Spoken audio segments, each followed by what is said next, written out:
Yeah, it was very optimistic and also very committed, saying that the company will come out the other side of this pandemic. Now, we also heard from the administrator, Deloitte. They've said that they expect this process to take around 2 to 3 months, but they've already had keen interest from around 10 parties hoping to be involved in the business.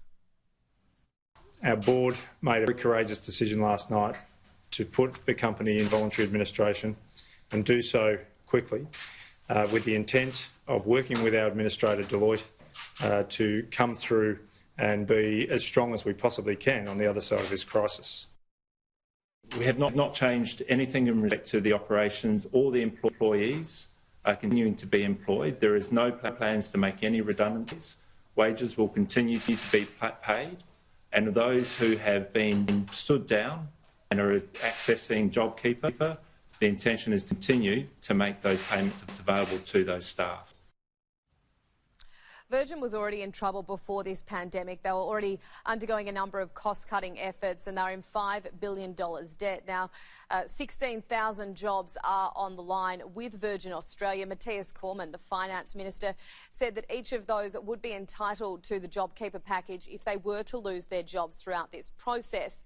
We've also heard earlier today from Josh Frydenberg. He said that they are still unwilling to bolster up Virgin Australia despite the company requesting the $1.4 billion bailout numerous times. This is not liquidation. This is not Ansett. This is not the end of the airline. The government was not going to bail out 5 large foreign shareholders with deep pockets who together own 90% of this airline.